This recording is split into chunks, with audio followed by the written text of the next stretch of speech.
What's up, everybody? My name is Adam Palmer. This is Daily Nonsense. On today's show, we are going to be talking about the insane night that Heritage Auctions had on Saturday, some of the really cool cards, and some of the extremely high prices that came with some of those cards. If you like this video, make sure you hit the like button. And if you are a new viewer, make sure you hit subscribe so you don't miss any future Daily Nonsense content. Let's get into the episode.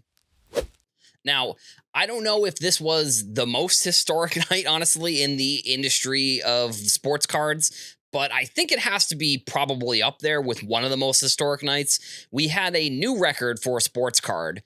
A new price broke the $12.6 million SGC 10 mantle, which granted, you know, I don't think I need to temper expectations here. But like, if the Mickey Mantle PSA 10 ever sells, that one's gonna crush this card. Like, this is probably the best card of all time, maybe other than the Mantle. And maybe I'm burying the lead a little bit here, but it was a Jordan Kobe 1 of 1 Logo Man autograph from, I believe, 2007 Upper Deck Exquisite. It sells for $12.9 million, like I said, breaking the 12.6 for that SGC 10 mantle. And it is just one of probably the best cards of all time, probably the best produced card of all time. It only got a PSA 6, which I don't necessarily think that really matters too much with this type of card. If this is in like a PSA 9 or a PSA 10 holder, you know, there's probably a decent shot that this is like in the 13, 14, $15 million range. Like, that's sort of where grading these 1 of 1s does matter. And that's kind of the question I think a lot of people have with 1 of 1s, is if you should grade them or should not grade them. I think it's worth grading them, even if you're not going to get a good grade.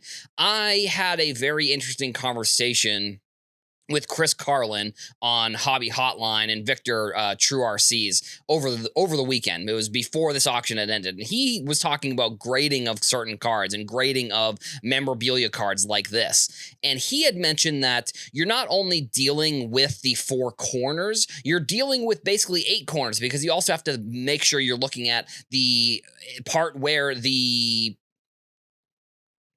you're also looking at the part where the swatch is, and with this one, there's 2. So it's like you're almost looking at 12, or yeah, I guess it would be 12, 4, 8, 12. Yeah, you'd be looking at 12 edges for this card. And I'm sure you're going to see this coverage. This is going to be the big one that comes out kind of all over the place. So I don't know. I'm not going to get into the, I just kind of discussed it a little bit, but I'm not going to get into it too much. I'm going to talk about some of the other cards that I found that were very interesting in this auction as well. There weren't only cards. There were some big cards that we'll talk about. There was a Mickey Mantle jersey, signed used jersey, that sold for $5 million. And then one of the cards that I found that was most interesting was a 1916 PSA 7 Babe Ruth.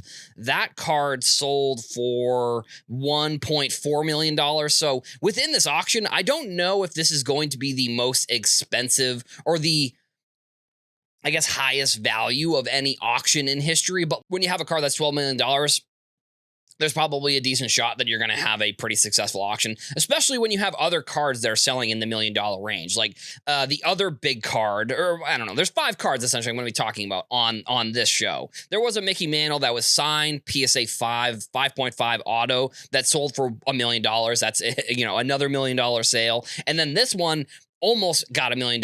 It was just under. It was the Wilt Chamberlain 1961 Fleer PSA 10 that sold for $976,000. So it just missed out on being in that $1 million sale, unfortunately. But this is like, I don't know, this is like a holy grail of the industry for me. This, and then also the next card we're going to talk about, are 2 that I just think are maybe underlooked, honestly. Like, if you're looking at this type of card, and maybe with these vintage cards, there is some eye appeal that comes into the scenario of why this card doesn't sell. Like, this one did look a little bit off-centered, but like, I didn't think it was so off-centered that it wouldn't be one of the most expensive sales in this auction. But the Fleer 1961 is like, that set in general. Like, if you can find sealed boxes of that product, like, that is got to be one of the best basketball products of all time. It's a massive product. And the other card that sold that is also kind of from a similar time, first nationally distributed basketball product, 1948 Fleer. There was a George Mikan PSA 9 that sold for $524,000.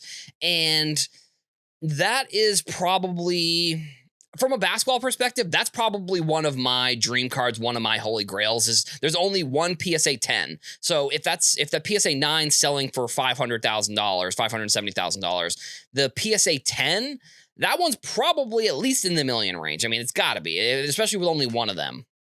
But I think if you know basketball, and maybe it's a kid's thing, maybe they don't know, but like George Mikan was one of the more influential players of all time in all of basketball. Like, there were rules that were not invented that had to be invented because of the way that he played, which is pretty crazy. Like, I believe goaltending was created because of him.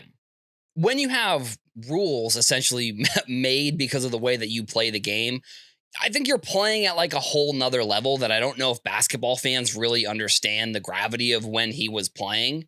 And there's a couple other cards I'll touch on. I had some thoughts on like stuff that I've seen online that I found was kind of interesting and not correct, I guess. One of the things that I'm sort of still trying to figure out a little bit is like how there's people who in the industry still make content about the industry not doing well.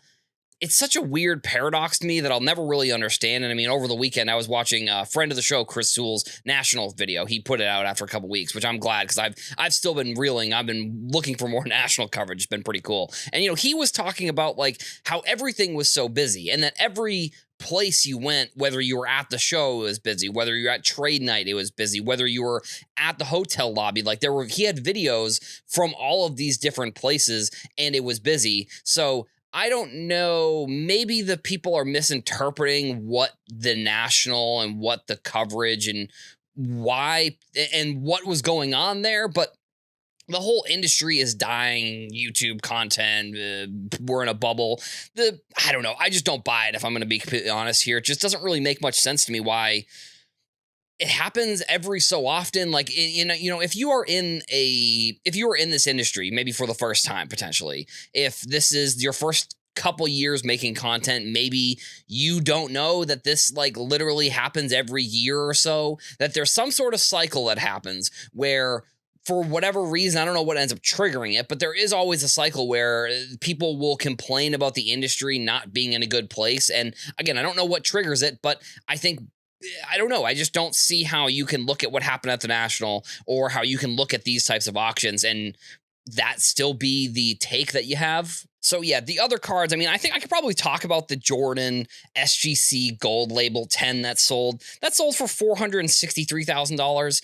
I wasn't I thought it would be a little bit higher, I guess. I mean, it is probably the highest rated or the highest graded Jordan card that you can find. There was also a 1962 PSA 9 Mickey Mantle that sold for $488,000. There was the original Mickey Mantle photo that was used on his 51 Bowman card that sold for $451,000. Again, some of these auctions are just insane. There was also there was a lot of Mickey Mantle in this auction, actually. So 1968 Mantle PSA 10 that sold for $390,000. There was a Sweet Corporal Walter Johnson PSA 9, so that's a pretty crazy card, 1909 to 1911. That sold for $353,000. And then there was a PSA 8 Mantle rookie, the PSA 8 51 Bowman that sold for $329,000. So again, it's one of the biggest nights, and there's still going to be other stuff that's selling too, I think, with Heritage.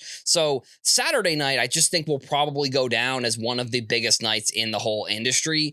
I hope it does, at least, because I mean, some of the we had the most expensive sale, and then the other sale, it wasn't like there was one card that had a crazy price. There were almost every single card at the top of the list. At least there was 15 cards that were all over $250,000. So it's going to be tough for anybody to really top that, but we will see. Like I said, if one of those PSA 10 mantles from 52 top sells, I would probably say that breaks this record, but like, who knows when that's going to happen realistically. That's all we've got. Make sure you leave a comment. Let us know what you thought about today's episode. And come back here every day to the Sports Card Nonsense YouTube channel for daily nonsense. Thank you all for watching, and I'll see you in the next one.